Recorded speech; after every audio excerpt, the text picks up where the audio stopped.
இயேசுவே உம்மை வணங்குகிறோம், எம் வாழ்வை உமக்கு அளிக்கின்றோம், உம்மை அன்பு செய்கின்றோம்.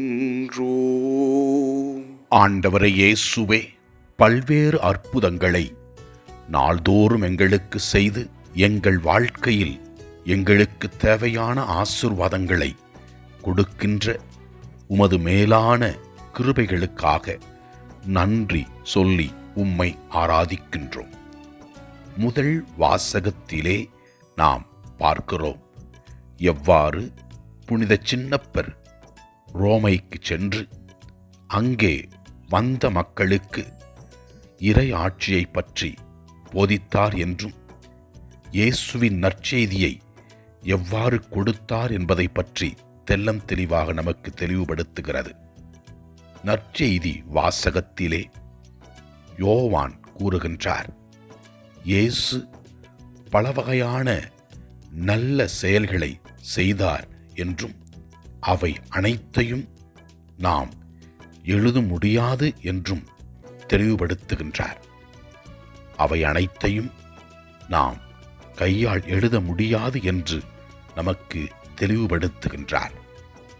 இயேசு இந்த உலகத்திலே வாழ்ந்தபோது இறைவனை பற்றி மக்களுக்கு போதித்தார்.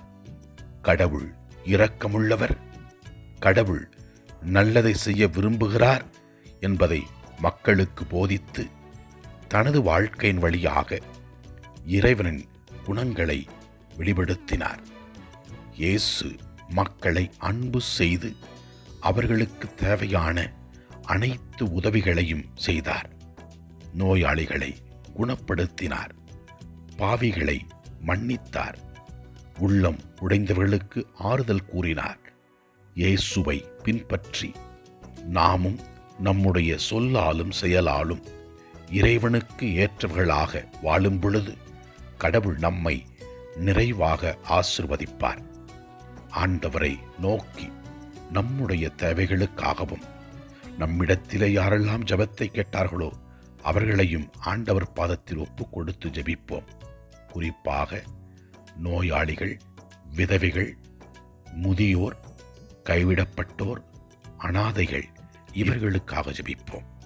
ஆண்டவர் இவர்கள் அனைவரையும் ஆசீர்வதிக்கும்படியாக ஜெபிப்போம்.